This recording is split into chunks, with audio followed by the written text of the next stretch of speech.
اور آج راہ برادری کی طرف سے جو پروگرام سجایا گیا، اور بھائی اکبر علی صاحب اللہ جزائے خیر عطا فرمائے، جو آج کے اس پروگرام کے یہاں آمد کے ذریعہ بنے، حاجی علی شان صاحب، مفتی ذوالقرنین صاحب، یہ میرے پیارے ہیں، یہ سارے میری عادت سے اچھی طرح واقف ہیں۔ اول تو ٹائم ہوتا کوئی نہیں، ٹائم دوں پھر میں اسے چھوڑتا کوئی نہیں۔ پچھلے دنوں بھی حضرات نے محبت کا بڑا مظاہرہ کرتے ہوئے مجھے یہاں بلایا تھا، لیکن ٹائم کی تھوڑی سی کمی پیشی کی وجہ سے وہ پروگرام میں حاضر نہ ہو سکا۔ تو میزبانوں کو جو سننی پڑی وہ تو جو مجھے سننی پڑی اس کا اللہ ہی حافظ ہے۔ پھر نہ میں پیر طریقت رہا، نہ رہبر شریعت رہا، نہ میں خطیب رہا، پھر تو کہا انہوں نہ بلاؤ ڈھوکا دیندہ جی۔ 10-11 ربیع الاول کا میرا شیڈول بڑا سخت ہوتا ہے۔ 9 کو رات کو پنجاب میں ہوتا ہوں اور صبح لاہور سے فلائٹ پکڑ کے کراچی جاتا ہوں۔ تو صبح سندھ کی مضبوط جماعت ہے مہاجروں کی MQM، ان کا سال ہر سال سے میرا پروگرام ہوتا ہے۔ تو MLA MP حضرات، تمام حضرات سارے دنیا دار ہوتے ہیں، اور نظریات بھی ان کے دوسرے ہوتے ہیں، وہ مجھے بڑی محبت سے بلاتے ہیں۔ پھر میں وہاں جاتا ہوں، پھر وہاں رات گزار کر پھر کراچی صبح، وہاں سے پھر فلائٹ پکڑ لاہور آتا ہوں۔ پھر مجھے ہر سال 11 ربیع الاول کو دارالقرآن کروڑ پکے میں آنا ہوتا ہے۔ اب آپ بتاؤ 2500 کلومیٹر کا سفر کر کے میں 2 پروگرام بکتاتا ہوں۔ پھر اسی طرح یہ پروگرام یہاں رکھا گیا تھا اور کہا تھا کہ ہم آپ کا ہر حال میں انتظار کریں گے۔ پھر اللہ کی کرنی ایسی ہوئی، جیسے ہم موٹر وے سے اتر کے خانیوال، اور خانیوال سے جب ادھر ہم چوک میتلی کی طرف ہوئے تو ٹائر پنکچر ہو گیا، اور ہمیں 1.5 گھنٹہ تک گاڑی کا پانا نہ ملا، ہمارے پاس بھی نہیں تھا، اور 1 منٹ کے لیے بھی ہمارا نمبر بند نہیں ہوا۔ میزبانوں سے مخاطب یہاں پہنچے 35 منٹ ہم نے کروڑ پکے میں حاضری دی۔ پھر جب آخر میں پہنچے، جب ہمارے پاس سے میل سی کچھ فاصلے پہ رہ گیا تو ہمارا نمبر ہی نہ اٹھایا جائے۔ پھر نمبر اٹھایا، انہوں نے کہا سا پروگرام تہجد وقت تھوڑی کرانا ہے۔ میں کہا پہلے سوچنا سی نا۔ جب کہا تھا 11:30-12 بجے تک انتظار کریں گے، خطیب تمہارا نہ آیا، رگڑا مجھے دے دیا تم نے۔ پیسے کسے برے لگتے ہیں بھائی؟ عزت کسے بری لگتی ہے؟ ہاتھ چموانا کسے برا لگتا ہے؟ پیر دبوانا کسے برا لگتا ہے؟ اتنی آسائشوں کے باوجود بھی اگر ٹائم دے کے کوئی نہ آئے تو اللہ کی پکڑ میں نہیں آوے گا۔ تو ہم لوگ ایسے کام کرنے شروع کر دیں تو دوسرے کا تو اللہ ہی حافظ ہے بھائی۔ تو اس کے بعد الحمدللہ ہمارا آپس کے اندر کافی سمجھوتا، پیار، محبت، ان کو ہی پتہ لگا غلط فہمی تھی، اور اللہ کا شکر ہے پھر دوبارہ مراسم قائم و دائم ہیں۔ انشاءاللہ آنے والے وقتوں میں ان کے ہاں بھی حاضری دینی ہے، ان کا قرضہ اتارنا ہے۔ میں پھر بھی حضرات سے یہ کہوں کہ غلطی میری تھی، مجھ سے تاخیر ہوئی، میں آپ کی عزت کا قرض نہ چکا سکا، اللہ مجھے معاف فرما۔ اور جھکنے میں بڑا پن ہے۔ اللہ کے نبی نے فرمایا اپنا حق چھوڑ کر اگر کسی کے آگے کسی کی حق کو بچانے کے لیے اگر کوئی جھک جائے گا، اس کی عزت میں کمی آ گئی تو قیامت کے دن میرے پاس آ جائے، میں ہاتھ پکڑ کے اللہ کے سامنے لے جاؤں گا، جتنی اس کی عزت کی کمی ہوگی ساری پوری کروا دوں گا میرے عزیز۔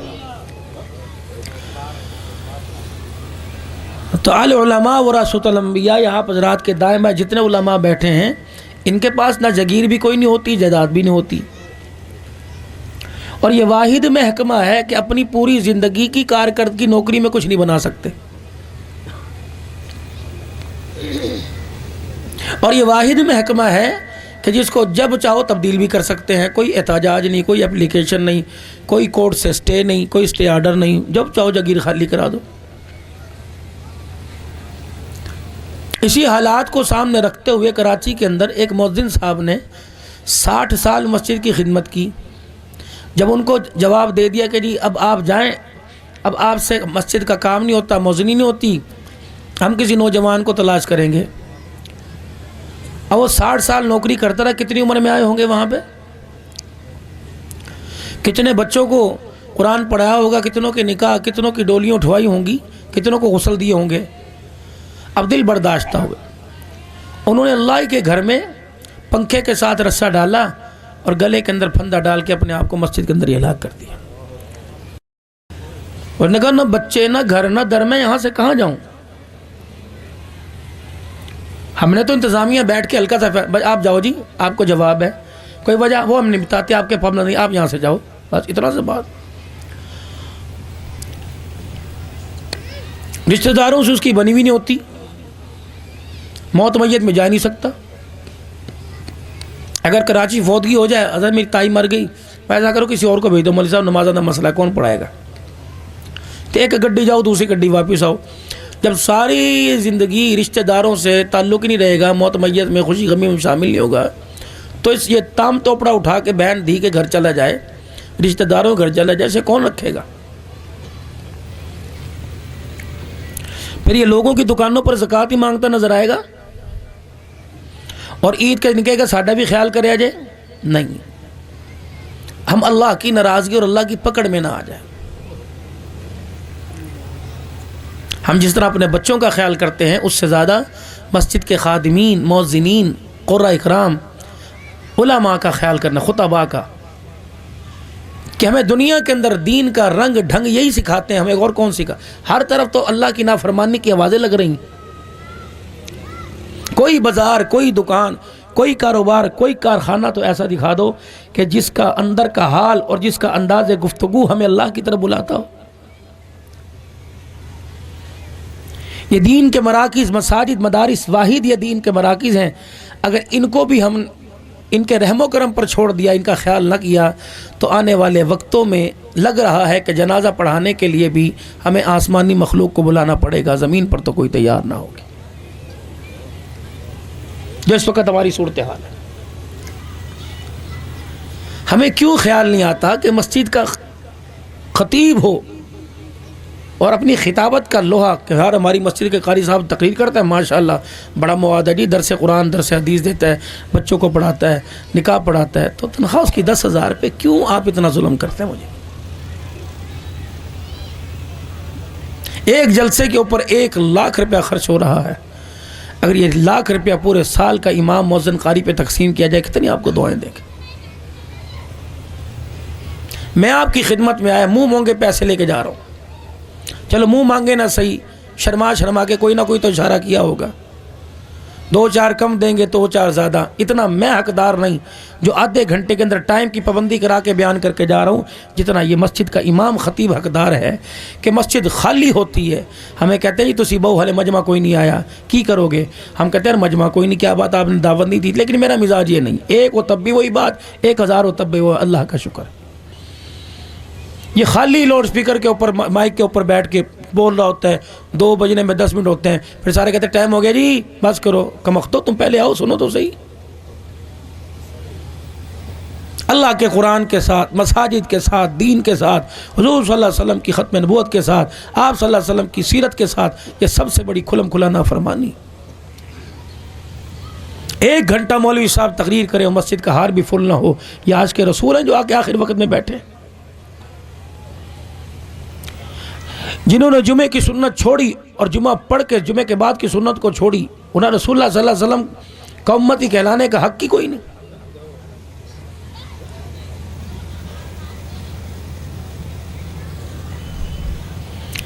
دسترخوان کے اوپر 10 قسم کے کھانے پڑے ہونا، کہتے اے بھی چکھ لئیے، اے بھی چکھ لئیے، اے بھی چکھ لئیے، اگر نہ چکھیا تو رزق بد دعا کرے گا، اگر دسترخوان پہ سارے کھانے چکھے رزق دعا کرے گا، نہ کرے بد دعا کرے گا، تو اللہ کے فرض پڑھ جائے، سنتیں چھوڑ کے جائے، تو ہم نہ کلال بد دعا نہیں کرے گا، دعا کرے گا۔ یہ حاجی علی شان ہماری ایسی نماز کامل ہے کہ ہمارے فرض اتنے قیمتی ہیں کہ اللہ نے وہ فرض قبول فرما لیے۔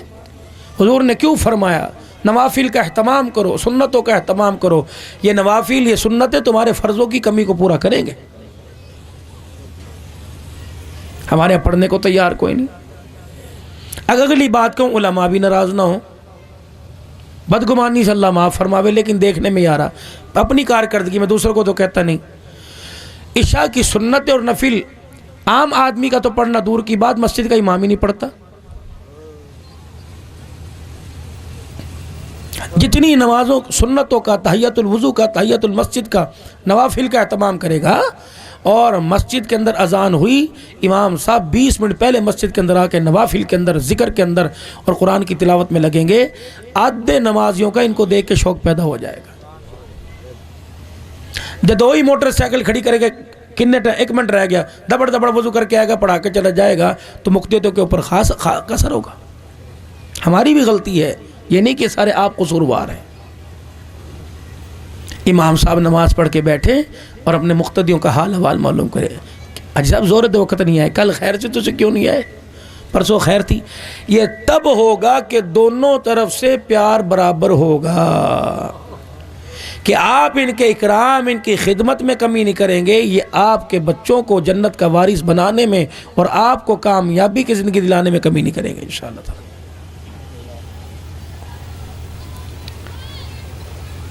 اس وقت جو موجودہ دور چل رہا ہے، کہاں مفتی ذوالقرنین، کم سے کم 40,000 تنخواہ ہونی چاہیے، کم سے کم 40,000 مسجد کے امام کی، 30,000 مؤذن کی ہونی چاہیے، 25,000 خادم کی ہونی چاہیے۔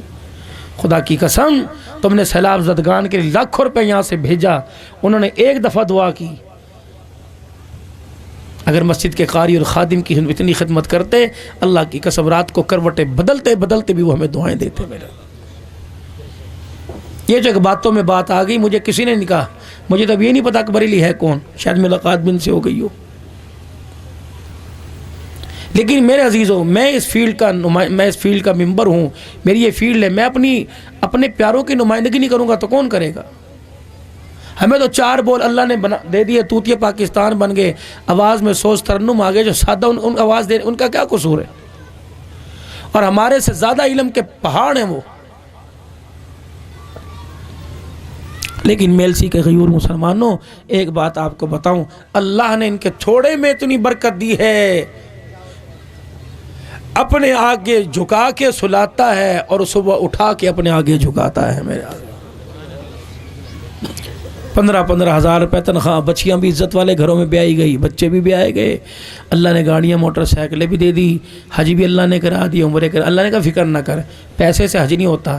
وہ سامنے ہے نا چودھری صاحب، جی اللہ کا، یہ اپنے باپ کے سالے ثواب کے لیے حج تجھے کرائے گا، کمائے گا، یہ حج تو کرے گا، بیت اللہ کے طواف تو کرے گا، انتظام سارے میں سے کرواؤں گا، پھر گھی سیدھی انگلی سے نہیں الٹی سے میں نکال لوں گا۔ ہم مسجد کی تنخواہیں اتنی نہیں رکھتے کہ ہم آلو گوبھی پکا سکیں، لیکن مالک بھی بڑا کریم ہے، فرمایا اگر تو گوشت نہیں کھا سکتا، کروڑ پتی کو بھی گوشت بند کر دوں گا کہ تو بھی نہیں کھا سکے گا۔ اس کا گوشت نمازی بند کرے گا، اس کا گوشت ڈاکٹر بند کر دے گا۔ لے اے نہیں تو پھر اے بھی کوئی نہیں، موجاں کر تو بھی اللہ۔